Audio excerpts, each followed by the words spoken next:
Assalamualaikum warahmatullahi wabarakatuh. Kami dari kelompok 5 ingin menjelaskan mengenai analisis sintesis berpikir tingkat tinggi. Yang pertama ada analisis.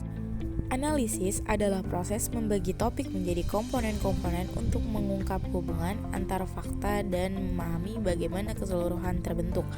Dalam analisis matematis, kemampuan ini diterapkan dengan menggambarkan, membedakan, dan mengelompokkan elemen-elemen matematis seperti fungsi, limit, atau deret menggunakan pendekatan reduksionisme untuk memahami struktur dan hubungan antar komponen secara mendalam.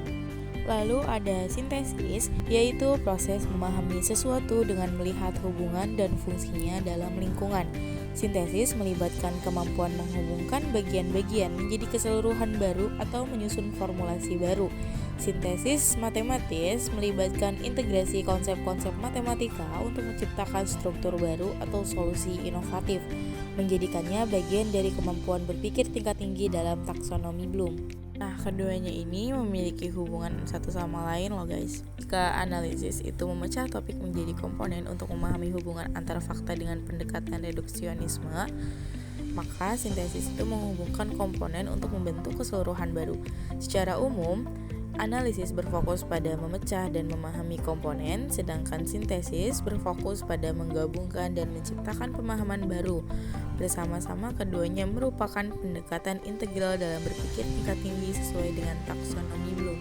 Keterampilan berpikir tingkat tinggi melibatkan pemrosesan kompleks untuk mengingat, menyatakan kembali, atau merujuk informasi. Menurut beberapa ahli, definisi keterampilan berpikir tingkat tinggi salah satunya dari Resnick tahun 1987 adalah proses berpikir kompleks dalam menguraikan materi, membuat kesimpulan, membangun representasi, menganalisis dan mengembangkan hubungan dengan melibatkan aktivitas mental yang paling dasar. Beberapa keterampilan berpikir tingkat tinggi diantaranya, yang pertama adalah transfer pengetahuan, yang kedua berpikir kritis dan kreatif, dan yang ketiga ada pemecahan masalah. Yang pertama, transfer pengetahuan. Keterampilan berpikir tingkat tinggi erat kaitannya dengan keterampilan berpikir sesuai dengan ranah kognitif, afektif, dan psikomotor yang menjadi satu kesatuan dalam proses belajar dan mengajar. Yang kedua, berpikir kritis dan kreatif. Menurut John Dewey, berpikir kritis dalam proses aktif untuk memahami, mengajukan pertanyaan, dan menemukan informasi yang relevan. Berpikir kritis mengarahkan pengetahuan dan keterampilan untuk memecahkan masalah, membuat keputusan, dan menganalisis asumsi. Dan yang terakhir ada pemecahan masalah, mencakup keterampilan berpikir dan kreativitas untuk memecahkan masalah yang muncul dalam kehidupan sehari-hari. Keterampilan ini sangat penting dalam pembelajaran berorientasi pada keterampilan tingkat tinggi.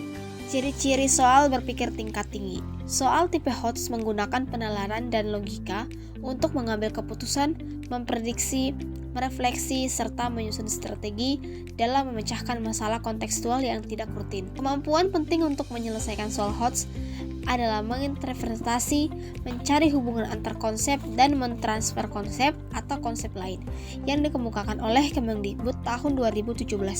Contoh soal, Karin harus pergi ke sekolah yang berjarak 10 km dari rumah. Jika ia naik sepeda dengan kecepatan rata-rata 15 km per jam, berapa lama waktu perjalanannya?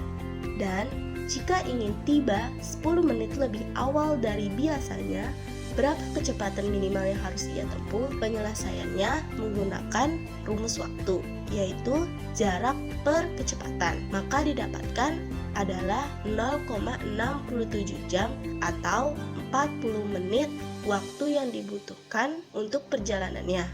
Dan gunakan rumus kecepatan, yaitu jarak per waktu, dan didapatkan 20 km per jam untuk mengetahui kecepatan minimal yang harus Karin tempuh jika ingin tiba 10 menit lebih awal dari biasanya. Soal ini termasuk berpikir tingkat tinggi atau HOTS karena melibatkan analisis dalam memahami hubungan antara jarak, waktu, dan kecepatan, serta sintesis dalam menyusun solusi terbaik seperti meningkatkan kecepatan atau mencari alternatif lain agar tiba lebih cepat. Kelebihan metode pembelajaran HOT mendukung siswa untuk berpikir sistematis dan logis, meningkatkan kemampuan analisis kritis, membantu berpikir luas mengikuti perkembangan zaman, mendorong kreativitas, berpikir kritis, mengajukan pertanyaan kritis, serta memudahkan pemahaman konsep dengan menghubungkan materi pembelajaran. Dan kekurangan pembelajaran HOT lebih menguntungkan siswa dengan kognitif baik, sulit dipahami karena soal panjang dan pilihan ganda yang mirip, memerlukan fokus tinggi dan terbentur oleh minimnya referensi.